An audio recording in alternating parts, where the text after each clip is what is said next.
sur tous les ongles.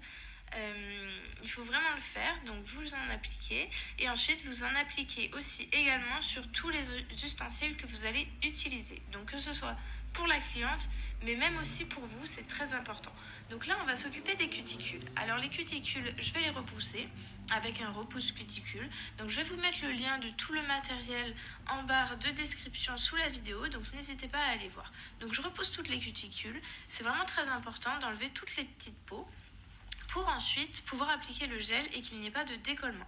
Donc pour m'aider, je vais utiliser ce petit embout avec ma ponceuse électrique. Vous avez également le lien en barre de description. Je vous répète vraiment pour tout ce que j'utilise, n'hésitez pas. Et donc je vais passer dessus parce que quand on repousse les cuticules, on repousse les grosses peaux, mais il reste des petites peaux. Donc on peut le faire avec le repousse cuticule, mais avec la ponceuse électrique, ça va permettre d'enlever facilement et rapidement toutes ces petites peaux. Donc je fais vraiment bien sur tous les doigts, je prends le temps de le faire, c'est très important, ça pour éviter les décollements.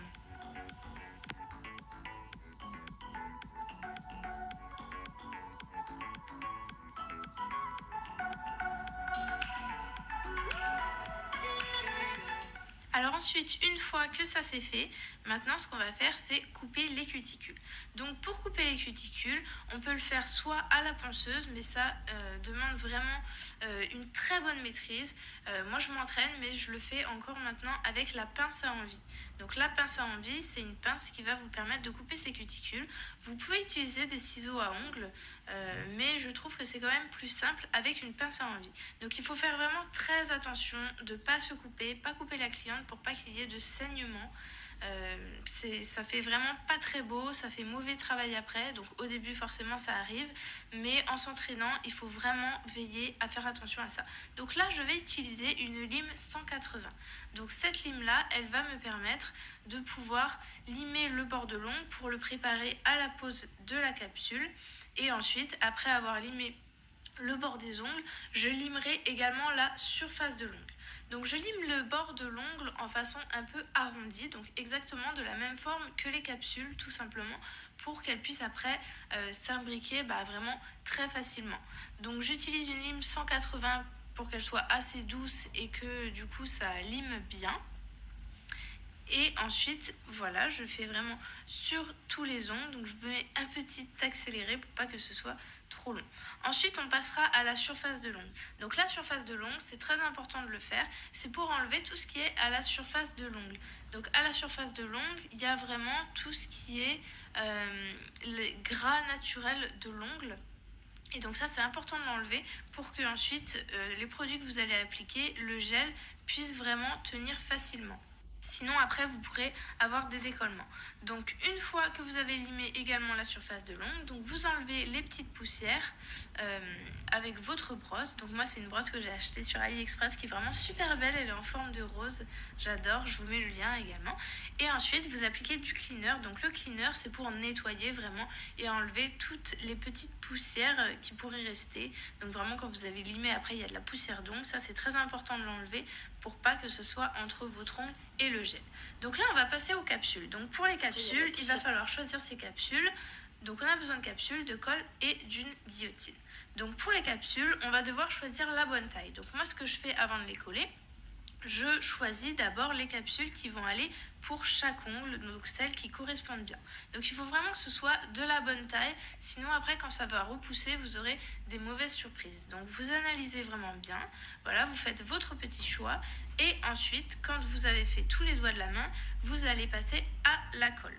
Donc pour la colle, vous appliquez la colle de façon assez généreuse, pas trop pour pas que ça déborde, mais il vaut mieux quand même qu'il y en ait plus que moins pour éviter les bulles d'air. Et ensuite, vous allez appliquer tout simplement votre capsule. Donc vous faites attention vraiment à ce qu'il n'y ait pas de bulles d'air, c'est très important. Quand vous l'appliquez, vous attendez quelques secondes pour que ça colle bien, pas que ça se décolle, et parce que si ça se décolle et que vous devez recoller après, il y a encore plus de risques qu'il y ait de bulles d'air. Donc vous faites ça pour tous vos ongles, voilà, tous vos doigts de la main. Et ensuite, une fois que ce sera fait, on devra passer au limage de la capsule. Donc là, il y a mes ongles voilà, qui sont tout faits. Ça m'amuse toujours de les voir hyper longs comme ça. Il y en a qui les laissent comme ça. Moi, sincèrement, je pourrais pas du tout. Et ensuite, on va utiliser la guillotine. Donc la guillotine, vraiment, c'est très important qu'il y ait l'élément qui coupe à l'extérieur, du côté opposé de votre ongle. Donc vous coupez de la taille qui vous correspond. Donc n'hésitez pas à laisser un petit peu plus long que prévu parce que quand vous allez limer, ça se raccourcira un petit peu. Il vaut mieux trop long que trop court. Après, c'est plus facile à rectifier forcément. Donc n'hésitez pas à revenir dessus. C'est toujours un peu compliqué de voir la taille comme ça au premier abord. Et ensuite, une fois que c'est coupé, ce que je vous disais, vous allez passer au limage de la capsule. C'est important vraiment de fondre la capsule dans votre ongle. Ça veut dire tout simplement que vous allez limer les bords, en fait, cette épaisseur qui va rester sur votre ongle. Donc surtout, on lime la capsule, on ne lime pas l'ongle.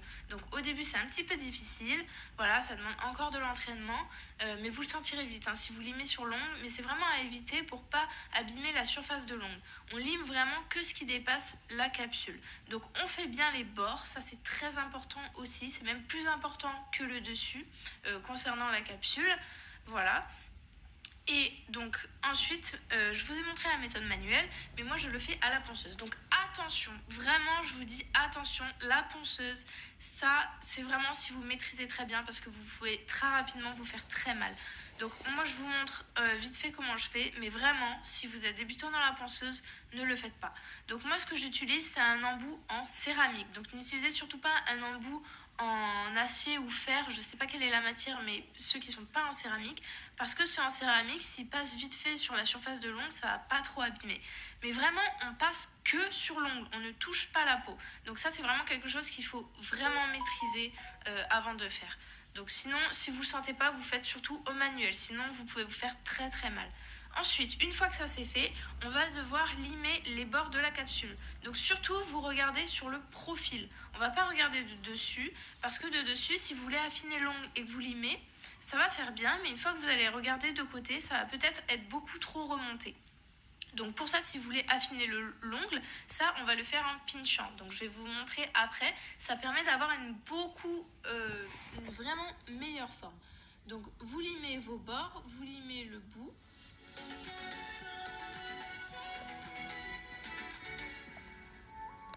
Vendez vos produits sur Facebook et Instagram lorsque vous démarrez votre boutique en ligne avec Shopify, la plateforme e-commerce et Shopify.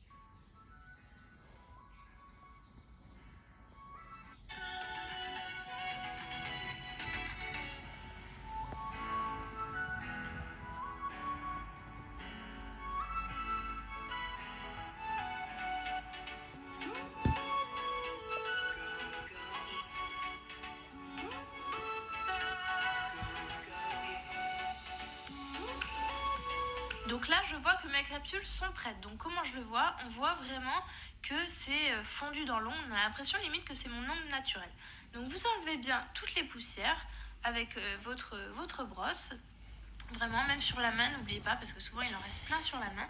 Et ensuite, vous appliquez du cleaner. Voilà, ça je ne l'ai pas montré, mais surtout vous appliquez du cleaner. Et ensuite, on va passer à la base. Donc ça, c'est une base que j'adore de chez Victoria Lavigne, qui n'est pas une base fine qui s'applique, qui est dans un pot et qui s'applique avec un petit pinceau. C'est vraiment dans un tube et elle est épaisse. Et donc, ça va s'appliquer en fait limite comme un vernis semi-permanent, sauf que c'est une base. Donc, vous l'appliquez vraiment que ça recouvre bien l'ongle. Surtout si ça dépasse, vous enlevez l'excédent parce qu'il ne faut surtout pas que le gel dépasse. Ensuite, vous catalysez, donc vous allez catalyser pendant 60 secondes et là, on va appliquer le gel. Donc mon pinceau, c'est un pinceau de chez AliExpress que je trouve vraiment super joli avec les petites strass dedans. Et là, on va appliquer le gel. Donc surtout, vraiment, règle d'or, c'est ne pas dépasser sur les cuticules. Vous vous en rapprochez, mais surtout, vous ne les touchez pas. Donc parfois, ça peut arriver, surtout au début. Mais surtout, vous enlevez ce qui dépasse parce que après, vous aurez forcément des décollements. Et c'est vraiment pas bien. Ça peut même faire plus que des décollements. Donc c'est vraiment à éviter. Donc vous faites votre fameux bombé. Donc moi, vous savez que je ne suis pas du tout une adepte du bombé. Même si on a à chaque fois qui m'envoient des commentaires, oui, tu fais pas assez ton bombé. Mon bombé il convient parfaitement. Moi je le fais comme ça. Les filles sur lesquelles je le fais, Ça tient vraiment très bien, elles n'ont jamais de casse due à un bombé qui serait pas assez bien fait. Voilà, on voit vraiment qu'il y a l'épaisseur, ça fait juste pas une super bosse, mais c'est bien, moi j'aime bien, je préfère, c'est en mode à l'américaine et j'aime beaucoup mieux comme ça. Donc ensuite vous catalysez. Donc pour catalyser, là on fait juste 15 secondes parce qu'après on va appliquer les petites pinces. Donc il y a la grande pince à pincher, mais il y a aussi des petites pinces comme ça que moi j'ai acheté sur AliExpress que je trouve beaucoup plus simple parce que c'est plus facile de mettre sous la lampe. Donc vous l'appliquez de façon à ce que ça pince la capsule et ça va vous permettre de l'affiner mais tout en gardant vos bords plutôt que si vous aviez limé. Donc ensuite vous laissez sous la lampe 60 secondes et vous faites vos doigts à la suite. Une fois que tous vos doigts sont faits, vous allez passer le cleaner pour enlever cette fameuse couche de dispersion. C'est une couche collante, c'est tout à fait normal. Et là, on va passer au limage. Donc le limage, c'est une des étapes aussi les plus importantes. C'est vraiment une fois qu'on sait bien maîtriser ça que la pose est vraiment belle. C'est ça qui va faire la différence entre quelqu'un qui maîtrise une pose et qui maîtrise moins une pose. Donc vous faites vraiment bien les bords, vous passez par le dessus sans trop limer au-dessus pour pas affiner la couche que vous avez mis de gel. Voilà, vous faites bien les côtés. L'important c'est de faire un peu une sorte de cône en fait, de tunnel on va dire. Et ensuite vous faites vos bords également. Donc vous n'hésitez pas à revenir plusieurs fois dessus. Et vraiment pour donner la forme que vous voulez, vous faites aussi le petit bout de façon à avoir ce fameux C-curve. Voilà, un peu en forme de lune. Voilà, une fois que ça c'est fait, tout simplement, ce que je vais faire, c'est les passer sous l'eau. Je trouve ça beaucoup plus efficace là que de passer du cleaner. Je les passe sous l'eau, toutes mes mains, pour enlever toute la poussière. Là, on va appliquer la couleur. La couleur, c'est une couleur de chez Victoria Vin qui est vraiment magnifique. C'est une sorte de nude un petit peu rosé. Je vous mettrai la référence également. Donc, vous mettez sous la lampe 60 secondes. Ensuite, on va appliquer une deuxième couche. Après, il n'y aura pas besoin de troisième couche parce que c'est un bon vernis opaque. C'est vraiment des bons vernis semi-permanents de bonne qualité. Je les adore. Et ensuite, tout simplement, on va repasser sous la lampe également 60 secondes. Ensuite, on appliquera son top coat. Donc, j'ai zappé cette étape. Je ne voulais pas filmer, mais vous appliquez le top coat 60 secondes. Et ensuite, vous sortez. Si c'est sans dispersion, eh bien, tout simplement, vous n'avez rien à faire. Et si c'est avec dispersion, n'oubliez pas de passer le cleaner. Et voilà, la pose est terminée. J'espère que ça